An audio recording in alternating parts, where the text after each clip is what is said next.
today I'm instructing my administration to halt funding of the World Health Organization while a review is conducted to assess the World Health Organization's role in severely mismanaging and covering up the spread of the coronavirus.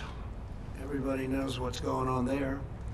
American taxpayers provide between $400 million and $500 million per year to the WHO. In contrast, China contributes roughly $40 million a year and even less. As the organization's leading sponsor, the United States has a duty to insist on full accountability. One of the most dangerous and costly decisions from the WHO was its disastrous decision to oppose travel restrictions from China and other nations. They were very much opposed to what we did. Fortunately, I was not convinced and suspended travel from China, saving untold numbers of lives. Thousands and thousands of people would have died. Had other nations likewise suspended travel from China, countless more lives would have been saved. Instead, look at the rest of the world, look at parts of Europe. Other nations and regions who followed WHO guidelines and kept their borders open to China accelerated the pandemic all around the world. Many countries said, we're going to listen to the WHO, and they have problems the likes of which they cannot believe. Nobody can believe. The decision of other major countries to keep travel open was one of the great tragedies and missed opportunities from the early days. The WHO's attack on travel restrictions put political correctness above life-saving measures. Travel bans work for the same reason that quarantines work. Pandemics depend on human-to-human transmission. Border control is fundamental to virus control. Since its establishment in 1948, the American people have generously supported the World Health Organization to provide better health outcomes for the world and, most importantly, to help prevent global health crises.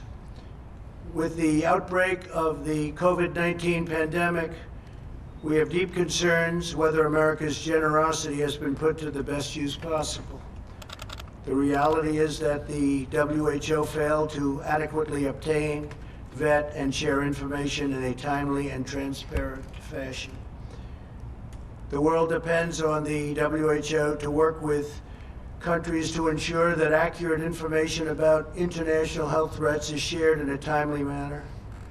And if it's not, to independently tell the world the truth about what is happening. The WHO failed in this basic duty and must be held accountable. It's time, after all of these decades. The WHO failed to investigate credible reports from sources in Wuhan that conflicted directly with the Chinese government's official accounts. There was credible information to suspect human-to-human transmission in December 2019, which should have spurred the WHO to investigate and investigate immediately. Through the middle of January, it parroted and publicly endorsed the idea that there was not human-to-human transmission happening, despite reports and clear evidence to the contrary. The delays the WHO experienced in declaring a public health emergency cost valuable time, tremendous amounts of time. More time was lost in the delay it took to get a team of international experts in to examine the outbreak, which we wanted to do, which they should have done. The inability of the WHO to obtain virus samples to this date has deprived the scientific community of essential data. New data that emerges across the world on a daily basis points to the unreliability of the initial reports, and the world received all sorts of false information about transmission and mortality.